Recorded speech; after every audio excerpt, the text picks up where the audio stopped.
Hello friends, आज सभी को नमस्कार। हमारे यूट्यूब चैनल में आप सभी को स्वागत है। आज हमने कुछ important very very important MCQ questions लेकर आ रहे हैं, क्योंकि अभी आपका माइनिंग फोरमैन हो गया, माइनिंग मेट हो गया, सबका एग्जाम आने वाला है।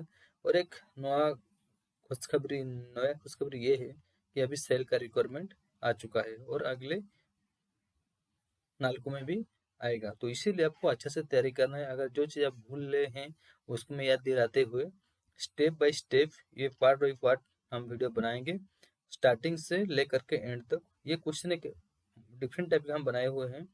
ये क्वेश्चन जो है कहाँ से आया है, कितना नंबर रेगुलेशन से आया है, कितना नंबर रूल से आया हुआ है, कौन सा एक्ट से आया हुआ है, इसके क्वेश्चन के साथ इसको हमने इंक्लूड किया हुआ है। तो दोस्तों, देर ना करें, तो पहला क्वेश्चन हम डिस्कस करते हैं। पहला क्वेश्चन क्या पूछ रहे हैं? For every mine employing dash person on any day of the presiding calendar year there shall be provided a suitable first aid room. ये सीधा सा क्वेश्चन ये पूछ रहा है कि कितना आदमी में एक फास्टेड रूम होना चाहिए। जैसे आप सभी को पता है कि जहाँ पर 150 आदमी काम करते हैं वहाँ पर एक फास्टेड रूम का व्यवस्था किया जाएगा, जहाँ पर एक कैलेंडर ईयर में रेगुलरली काम करते आ रहे हैं। ये माइंस रूल 43 के अंतर्गत में ये आता है। ये क्वेश्चंस ये डिफरेंट टाइप इसलिए बनाया था कि आपको ये क्वेश्चन कहाँ से आया है, रूल से आया है या रेगुलेशन से आया है, एक्ट से आया है, ये आपको पता चल जाए। फर्स्ट एड रूम ये रूल नंबर 43 के अंतर्गत फर्स्ट एड रूम का पॉइंट आता है। इसका आंसर रहेगा ऑप्शन 2 में है। 150 में जहाँ पर काम करते हैं वहाँ पर एक फर्स्ट एड रूम का व्यवस्था किया जाएगा। सेकंड क्वेश्चन क्या पूछ रहे हैं? For every mine employee more than 10% ordinary there shall be provided a suitable shelter. ये कौन सा रूल से आता है? माइंस रूल नंबर 62 के अंतर्गत से ये आता है। इसका क्वेश्चन क्या पूछ रहे हैं? कितना आदमी जब काम करते हैं वहाँ पे एक तो रेस्ट शेल्टर का प्रोवाइड किया जाएगा।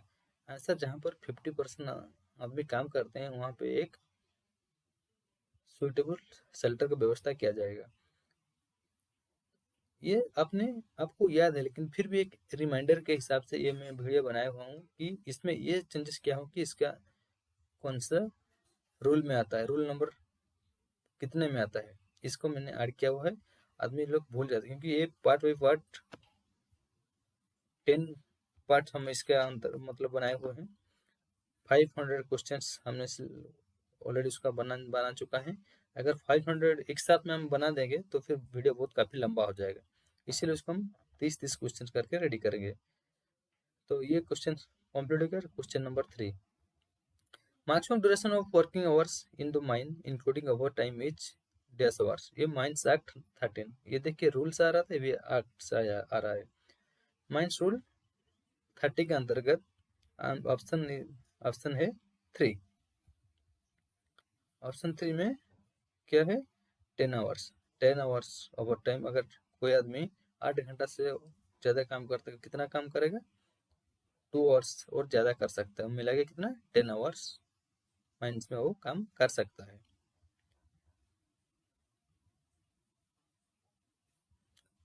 The age of an engineer of a mine where machinery and use shall be not less than dash years। ये अमेंडमेंट 36 जो हम लोगों का metal first mines regulation 36 officers आते हैं उसी का अंतर्गत ये उनका एज 23 होना चाहिए।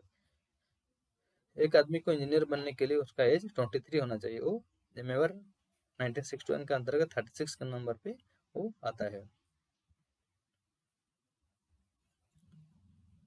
Minimum attendance for open cast mine worker to be available and live is dash stage। ये माइंस एक्ट 52 के अंतर्गत ये में आता है। ये आपने देख लीजिएगा। जैसे कि आपको पता है जहाँ पर ओपन कास्ट वर्किंग में 240 डेज, ओपन कास्ट वर्किंग में 190 डेज रिक्वायरमेंट होता है। The following item are not considered as part professional protective equipment. इनमें से कौन है, क्या है जो प्रोफेशनल प्रोटेक्टिव इक्विपमेंट में नहीं आता है, जो हम लोग पीपी बोलते हैं? इसमें आंसर 3 है, मोबाइल फोन जो है अपना पीपी में वो नहीं आता है।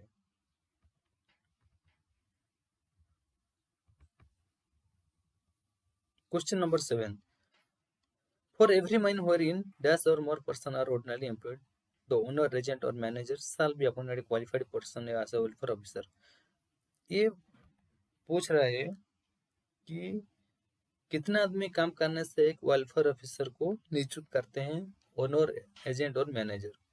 ये माइंस एक्ट 22 और 22A और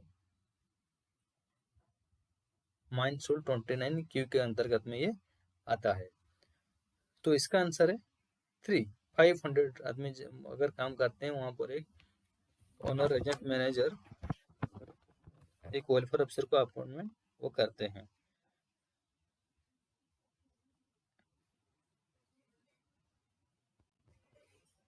Authorization to act as manager of a mine shall have effect for a period not exceed dash exceed with previous contract in the writing of chief inspector mines. इसका answer क्या है? 30 days के अंतर्गत वो लिख के 30 days के अंदर में वो चीफ इंस्पेक्टर माइंस को वो लिख के वो बताएंगे वो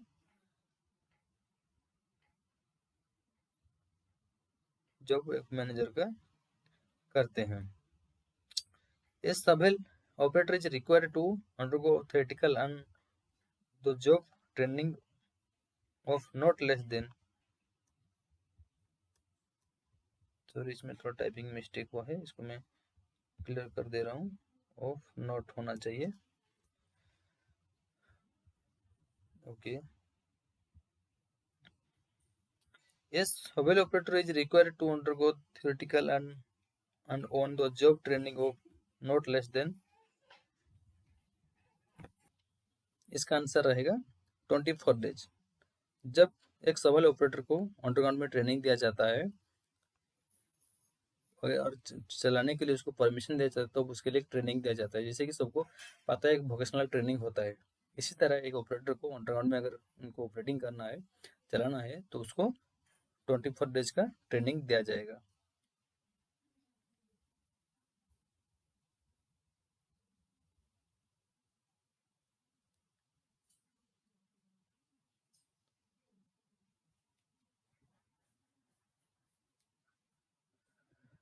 नेक्स्ट क्वेश्चन है all instruction circuit shall be IER। इसका आंसर रहेगा ऑप्शन 2 है, ऑप्शन 2 में ये रहेगा।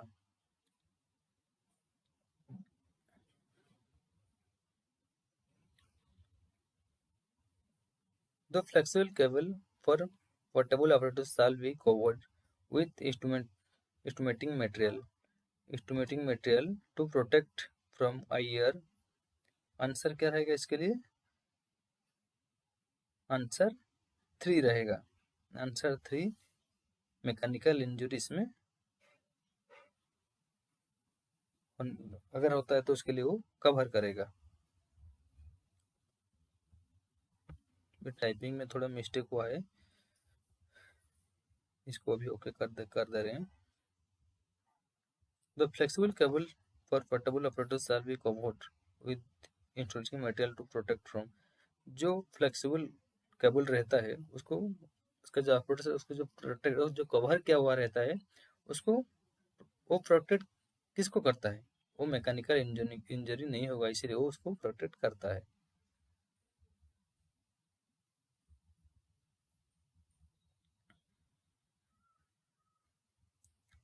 नेक्स्ट क्वेश्चन क्या है? A welder and gas cutter is required to undergo theoretical and on the job training of not less than dash days of BTR। Vocational training rule के अंतर्गत एक ओल्डर और गैस कटर का कितना दिन का ट्रेनिंग होता है? आंसर है 3 है, वही 24 डेज उनको भी रहना चाहिए। नेक्स्ट क्वेश्चन क्या है? While dealing with a misfire shot, the relieving hole shall be drilled in such a way that at no point shall be near than dash cm from the measure hole। Answer है 430। Answer इसमें 4 रहेगा।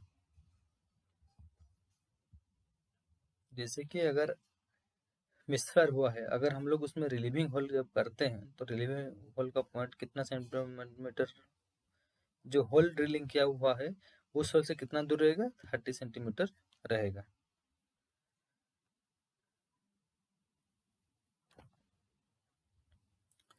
Answer 4। Parking brake of dumper use for. Parking brake कहाँ पर use होता है, एक dumper के लिए नॉर्मली कहाँ पर डंपर यूज होता है पार्किंग ब्रेक। इसका आंसर रहेगा option 4। Keeping the dumper is non moving condition. जब डंपर मूविंग नहीं होता है, जहाँ पर खड़ा रहता है, तब वो पार्किंग ब्रेक यूज करेंगे। नेक्स्ट क्वेश्चन क्या है, नेक्स्ट क्वेश्चन है every application for competency examination shall be accompanied by the following certificates and document etc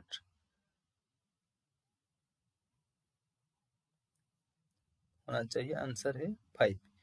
डोमेंशियल certificate MMR 15 के अंतर्गत ये आता है।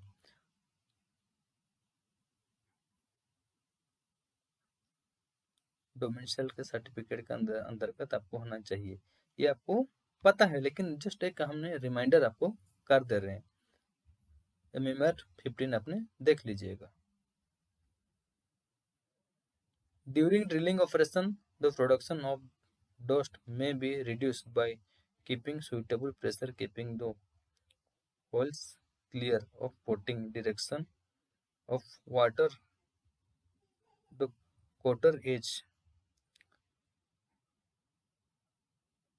ये क्या पूछ रहे हैं, ड्यूरिंग ड्रिलिंग ऑपरेशन, जब हम लोग ड्रिलिंग ऑपरेशन करते हैं वो प्रोडक्शन के लिए शब्द जो डस्ट रिड्यूस होता है उसको हम लोग जो ड्रिल कटिंग के टाइम में जो रहता है, वो मतलब रहता है, उसको हम लोग कैसे क्लियर करें, उसको कौन सा बीट यूज करें, strap belt. Strap belt use हम लोगों को करना चाहिए जब हम लोग ड्रिलिंग ऑपरेशन करते हैं। वो स्ट्रैप बीट में क्या होता है, स्ट्रैप बीट में यूज करने से हम लोगों ने ओवर ड्रिलिंग होता है और अच्छा से हम लोगों का सुइटेबल के हिसाब से होता है, काम होता है, जब भी वो क्लीन अच्छा से क्लीन भी होता है। इसका आंसर क्या रहेगा, आंसर है 2। यूजिंग स्ट्रैप बीट यूज हम लोग करते हैं। What is the maximum interval of conducting eye reflection test of the driver and operator of HMM in mines?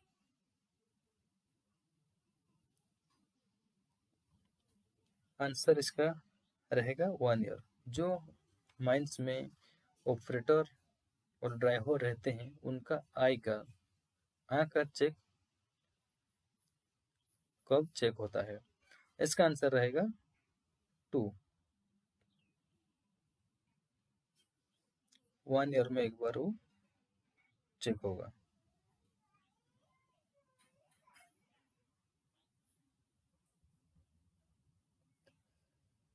At every mine, faster station shall be provided and maintained on above ground। Mines rule 44 के अंतर्गत faster station कहाँ कहाँ पर रहता है। जैसे कि आपको पता है एवरी वर्क प्लेस में रहता है। इसमें option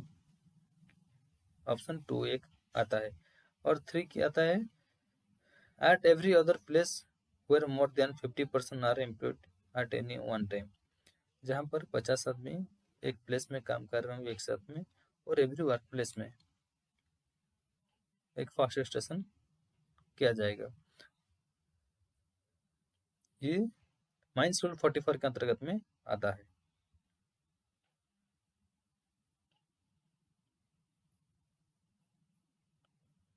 Which of the following is not a consequence of a global warming? इसका आंसर है 2. Increasing agricultural productivity world wide. ये ऑप्शन 2 आएगा।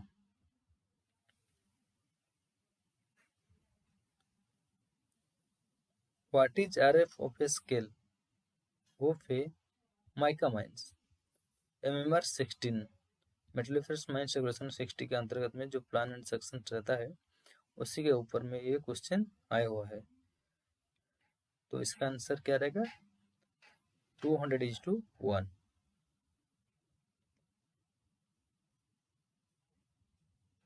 What will be the minimum height of lowest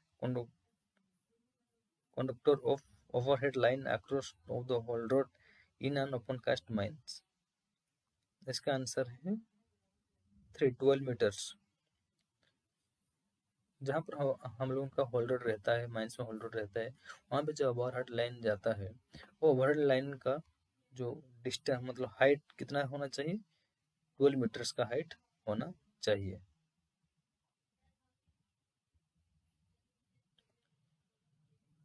Which occupational disease is notified under Section 25 of Mines Act 1952 after 10th National Safety Conference?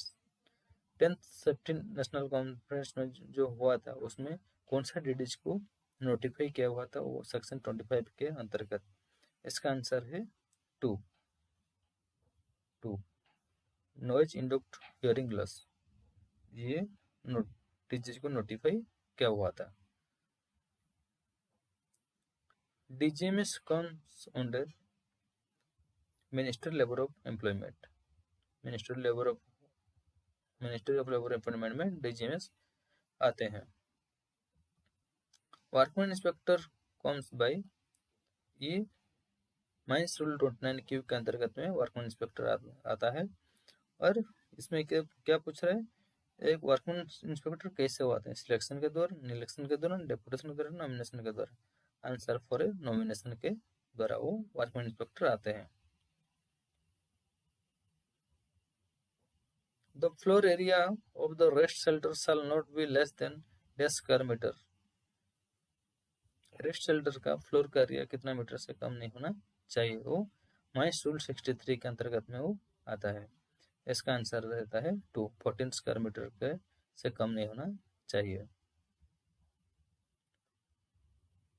Which one of the following is not a notified disease? Which one of the following is not a notified disease under the provision of Mines Act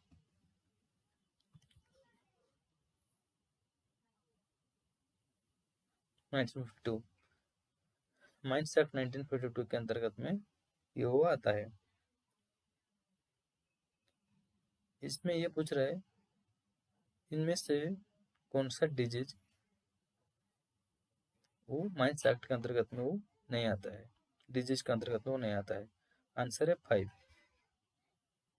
tuberculosis वो नहीं आता है। पेनोमोकोसिस आता है, disease का नाम है। Silicosis disease disease है। नॉइज इंडक्टेड हियरिंग लॉस ये भी डिजीज है। ये डिजीज नहीं है। तो इसमें कौन सा डिजीज में नहीं आता ये पूछ रहा है। इसका आंसर 5 है। Quarters content in respirable airborne dust sample shall be determined by a member 124 के अंतर्गत में ये आता है। रेगुलेशन 124 को अच्छे से आपने देख लीजिएगा। इसका आंसर है 3 central institute of mining and fuel research centre में इसका आंसर ये है। तो 124 रेगुलेशन को भी आपने देखिएगा, क्योंकि ये जो हमने ये नया चीज ऐड किया हुआ है। सबको याद है लेकिन ये चीज आपको याद करना होगा। कोई भी अगर क्वेश्चन आता है आपको पता करना होगा पहले कि वो कौन सा रेगुलेशन से आया है या कौन सा रूल से वो आया हुआ है। For every mine wherein more than dash person are ordinarily employed, the owner agent manager shall be notified safety committee। इसका आंसर है 1। जहाँ पर 100 आदमी काम कर रहे हैं वहाँ पर ओनर एजेंट और मैनेजर माइंस का काम कैसे सुरक्षा के हिसाब से काम होगा, इसीलिए एक सेफ्टी कमेटी गठन किया जाता है। वो टोनेंट टी के अंतर्गत में वो आता है। Standard of fitness, medical examination of IME shall be according the standard laid down in schedule 1 rules 29F1 के अंतर्गत में वो आता है। इसका आंसर फॉर्म PI में रहेगा।